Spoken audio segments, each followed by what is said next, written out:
June 23, 1941, near Dubno, Ukraine. The morning mist hangs low over endless fields of wheat, the soil still trembling from the previous day's bombardments. A column of Panzer III tanks rumbles forward, their engines growling as black exhaust trails rise into the pale dawn. The men inside, veterans of Poland, France, and the Balkans, feel invincible. In Panzer III-11, Unteroffizier Hans Weber wipes condensation from his periscope lens. "Keep your eyes sharp," he mutters. "These Russians can't possibly have anything that'll stop us." His gunner Karl chuckles, tightening his gloves. "We'll burn through them like we did the French tin cans." Moments later, through the haze, a dark shape moves across the tree line. Not fast, steady, deliberate. It's larger than anything Weber's crew has seen before. He squints. The outline is strange.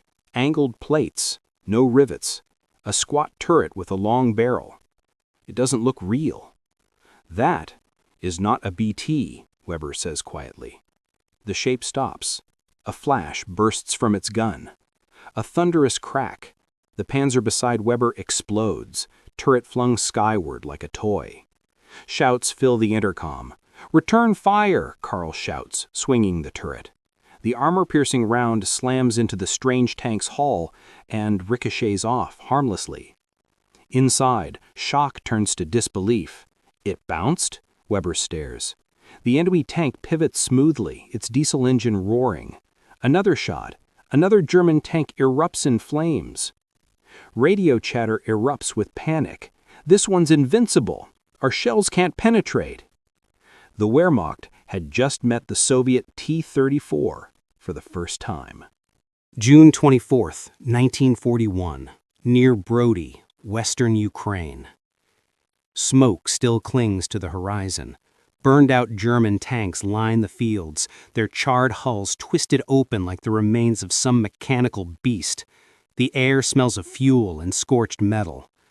Inside a forward command post, Major General Friedrich von Mellenthin studies reconnaissance photographs under dim lamplight.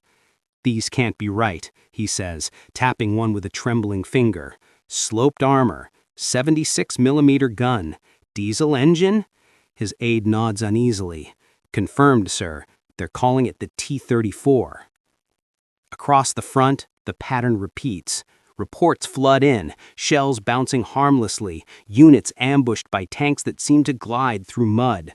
One lieutenant radios in disbelief. "They move faster than our panzers, and they fight harder than anything we faced." The German blitzkrieg, once unstoppable, grinds to confusion. Panzer III and IV crews are forced to aim for the tracks or rear armor, often in vain. For the first time, the hunters feel hunted. Weber's surviving crew limps their damaged panzer back to the rear. The laughter from yesterday is gone. "It's like fighting a ghost," Weber whispers. "You hit it, but it doesn't die." Weber glances toward the east where the sun burns through the haze. "Then we'll have to learn how to kill ghosts." October 1941, outside Moscow. The autumn rains have turned the roads into rivers of mud. Wehrmacht columns bog down as supply trucks sink to their axles.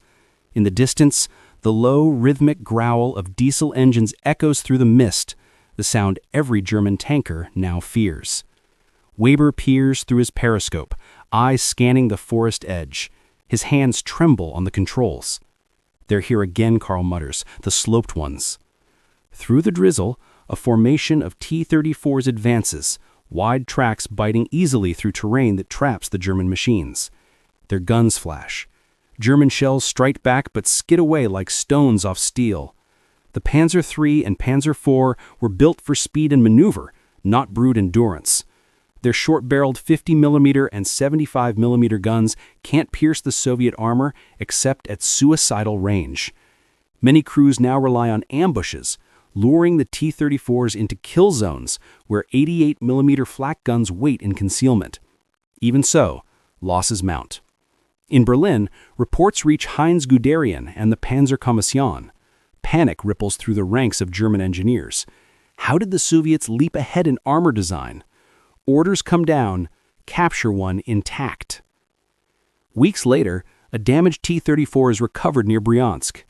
Engineers swarm over it, amazed by its simplicity: wide track spacing, robust Christie suspension, a powerful V2 diesel engine, and armor sloped to deflect incoming rounds. One designer whispers, "It's like nothing we've built, elegant and deadly." From that moment, German factories begin a feverish race to answer it, sketches that will soon become the Panther and Tiger tanks.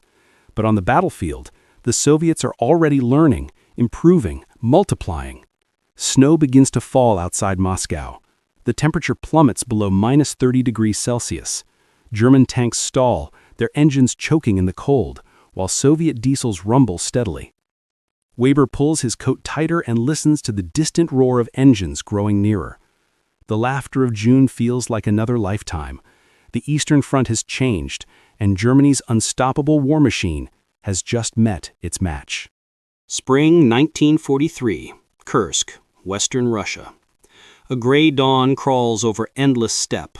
The fields are still scarred from months of artillery fire, littered with burned-out hulks of tanks, German and Soviet alike.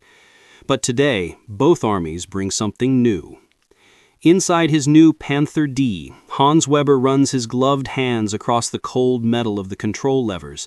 The smell of machine oil and diesel hangs thick. "So this is it," Karl says, eyes wide. "Our answer to the T-34. The Panther's sloped armor gleams faintly in the early light, its high-velocity 75mm gun ready to strike. The radio crackles. Operation Citadel is underway. Germany's massive attempt to encircle the Soviet forces at Kursk. Across the front, over 2,700 German tanks move forward, but the Red Army is waiting, buried behind minefields, trenches, and thousands of T-34s. At first contact, the battlefield becomes a cauldron of fire. Soviet shells hammer the advancing panzers. German guns reply with deadly precision. Weber's Panther takes out 3 T-34s before a hidden anti-tank gun slams a shell through his track. The tank shudders to a halt, smoke filling the interior. "Get out!" Karl yells. They dive into the dirt as flames lick at the turret. Across the plain, the T-34's numbers tell the story. For every Panther or Tiger, there are 10 of them. Simpler, faster to build, easier to repair. Soviet factories in the Urals churn them out day and night. By July's end, Kursk becomes the largest tank battle in history, and Germany's last major offensive in the East. In Berlin, Hitler fumes. "Our machines are superior," he shouts to his generals. But the truth is clear. Engineering brilliance cannot replace production might. The Panther and Tiger are masterpieces, but they break down, overheat, and arrive too few, too late. On the steppe, Weber and his surviving crew retreat under the cover of smoke. As they look back, dozens of T-34s crest the ridge, silhouettes glowing in the fiery dawn.